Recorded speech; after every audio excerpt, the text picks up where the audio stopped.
Good morning student, मैं V Shravani Kumari, semester 1 CC2 paper modern Indian political thought का एक अध्याय बाल गंगाधर तिलक जी के राजनीतिक विचार पर चर्चा करूंगी। तिलक जी के राजनीतिक विचार में सर्वप्रथम राष्ट्रवाद और उसका पुनरुत्थानवादी है।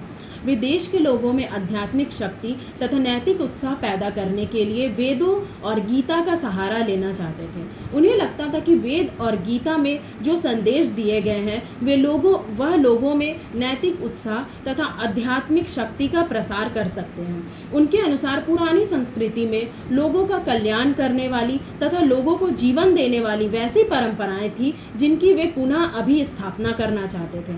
उन्होंने गणपति और शिवाजी उत्सवों को भी काफी प्रोत्साहन दिया, क्योंकि उन्हें लगता था कि वर्तमान में जो हो रही घटनाएं हैं, जो आंदोलन है, उन्हें वे ऐतिहासिक परंपराओं के साथ में जोड़ सकते हैं। लोगों में राष्ट्र के प्रति अपनत्व की भावना लाने के लिए तिलक जी ने गणेश उत्सव तथा शिवाजी उत्सव को प्रारंभ किया। इस तरह उन्होंने एक धार्मिक उत्सव को समाज के साथ तथा राजनीति के साथ में जोड़ दिया। इस प्रकार शिवाजी उत्सव द्वारा राष्ट्रीय भावनाओं को उभारने तथा संगठित करने का काम किया। उनका कहना था कि उत्सव प्रतीक का काम करते हैं, जिससे लोगों में राष्ट्रवाद की भावना पनपती है, इससे उनमें एकता की भावना आती है।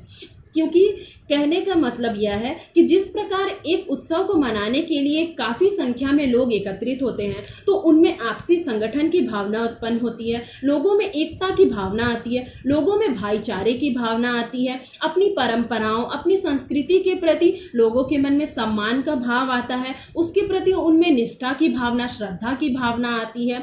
तो इसी प्रकार उनका कहना था कि उत्सव वो प्रतीक का काम करते हैं जिससे उनमें राष्ट्रवाद की भावना पनपती है, इससे उनमें एकता की भावना आती है, और दूसरी ओर उत्सव में भाग लेने से वे आपसी संगठन तथा आपसी एकता को महसूस करते हैं। और जिस तरह एक राष्ट्रीय आंदोलन को सफलता के मार्ग तक पहुंचाने के लिए उसमें लोगों के बीच आपसी संगठन तथा एकता की भावना चाहिए होती है, वे उत्सव द्वारा उत्पन्न हुए एकता को, संगठन को वो राष्ट्रीय आंदोलन में लगा सकते थे।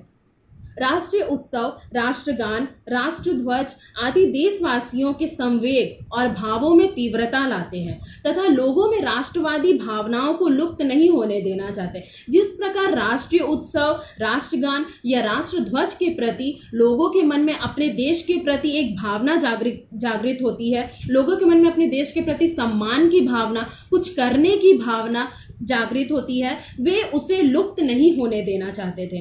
तिलक जी हिंदू गौरव को डूबने नहीं देना चाहते थे। उन्हें अपने हिंदू धर्म से काफ़ी प्रेम था, उन्हें अपने हिंदू धर्म तथा अपनी संस्कृति पर काफ़ी गर्व था, और इसका अभिप्राय ये नहीं था कि वे कोरे हिंदू राष्ट्रवादी थे। वे मुस्लिम के खिलाफ कभी नहीं थे। उन्होंने अपने व्यक्तिगत जीवन में हिंदू प्रिय होते हुए भी ईसाइयों और मुसलमानों का काफ़ी सम्मान किया, उनसे कभी द्वेष भाव नहीं किया। और तिलक जी के राजनीति संबंधी दूसरे विचार में उनका स्वदेशी आंदोलन है। वे स्वदेशी आंदोलन के समर्थक थे। उन्होंने अपने स्वदेशी आंदोलन के लिए 4 तरीकों को अपनाया। सबसे पहले उनका स्वदेशी बहिष्कार, उनकी शिक्षा पद्धति और उनका निष्क्रिय प्रतिरोध था। सबसे पहले तिलक जी ने स्वदेशी को पूरे महाराष्ट्र में कोने कोने तक फैला दिया। पश्चिमी भारत में भी स्वदेशी तथा बहिष्कार का आंदोलन तिलक जी के साथ पहुंचा।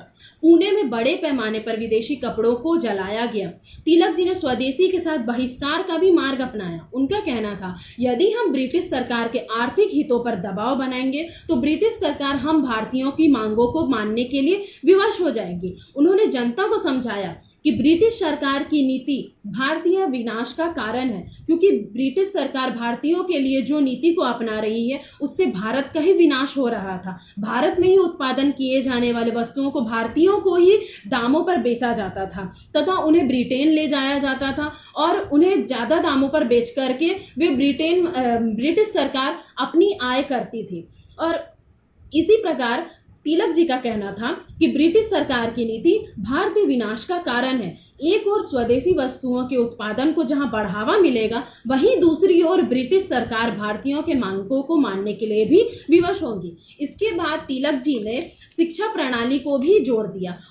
जब वे कानून की परीक्षा पास कर रहे थे, तभी उन्होंने परीक्षा की तैयारी कर रहे थे, तभी उन्होंने यह निश्चय कर लिया था कि वे गैर सरकारी स्कूल की स्थापना करेंगे और 1880 में उन्होंने पूना इंग्लिश स्कूल की स्थापना की थी।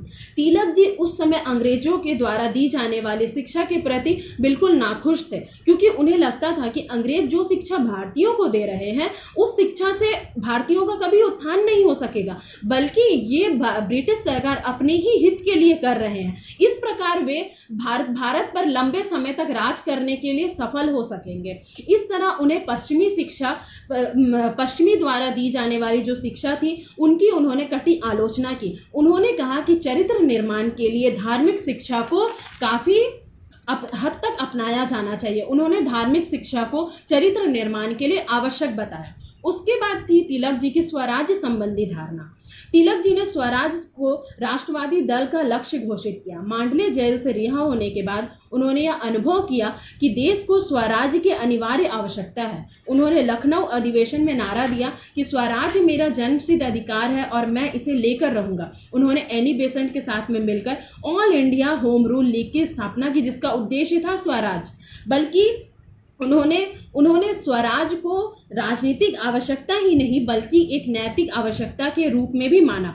उन्हें लगता था कि स्वराज के बिना लोगों का विकास संभव ही नहीं है। उन्होंने स्वराज की व्याख्या वैदिक ग्रंथों के आधार पर की, जिसका स्वरूप है स्वधर्माचरण की स्वतंत्रता। वे चाहते थे कि लोग अपने धर्म के अनुसार आचरण करें जो जनता के नैतिक भावना के अनुकूल हो। इसे ही उन्होंने स्वराज की संज्ञा दी और इस तरह बाल गंगाधर तिलक जी लोकतंत्र के भी समर्थक थे और उन्होंने स्वराज प्राप्ति के लिए राष्ट्र शिक्षा, स्वदेशी और बहिष्कार के मार्ग को अपनाया। उनके राजनीतिक विचार इस प्रकार के थे।